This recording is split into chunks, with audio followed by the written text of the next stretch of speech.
Hello, my name is Benjamin Hart. I'm an American attorney and the managing director of Integrity Legal here in Bangkok, Thailand. As the title of this video suggests, it looks like there are those in the Thai government right now that would like to see the visa-free policy reviewed. Substantially, it looks like.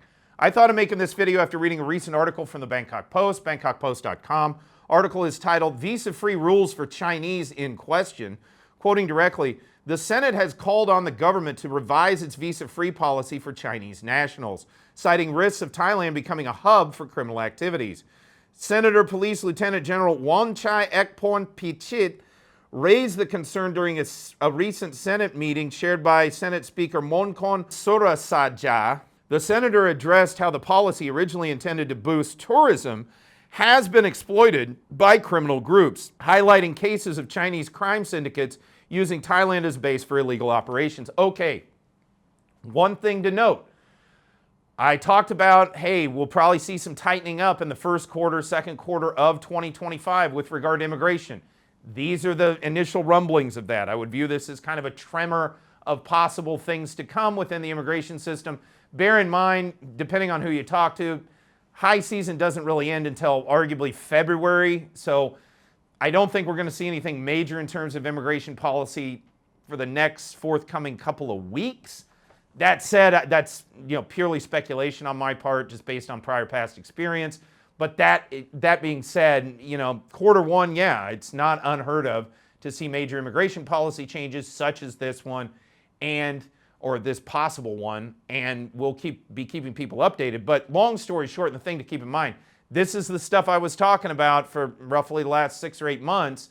And again, we're waiting to see how this plays out, the interplay between this phenomenon, if you will, and the destination Thailand visa. That said, quoting further, Police Lieutenant General Wonchai proposed a thorough review of the visa-free policy, particularly for tourists from China. Now note, he's not saying only on the Chinese. It just so happens that they're talking about it from that angle. It's been my experience when they start looking at this stuff, it can have an impact on everybody. I discussed this a lot in Trump's so-called Muslim ban in the U.S. immigration context back in his first term, and I stand by that same logic, that same analysis that, look, when they come out with this stuff and they say, oh, well, we're targeting this group, it tends to have a broad effect. It tends to. That said, quoting further, particularly for tourists from China and other countries linked to transnational crime. Well, what's that mean? Any country could be linked to transnational crime. Quoting further, to close immigration loopholes.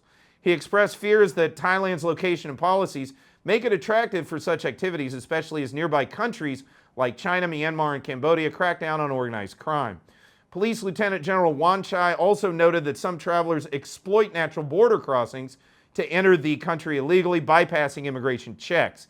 He suggested replacing a visa-free policy with a visa on arrival. So again, that would revert things back to basically where China was basically before COVID, be sort of status quo COVID, status quo anti-COVID, basically is how you would look at that. And, may happen. When senators get serious about things, policies tend to at least get scrutinized, if not changed. Whether or not we see major changes to the visa-free policy remains to be seen, but we will certainly keep you updated on this channel as the situation evolves.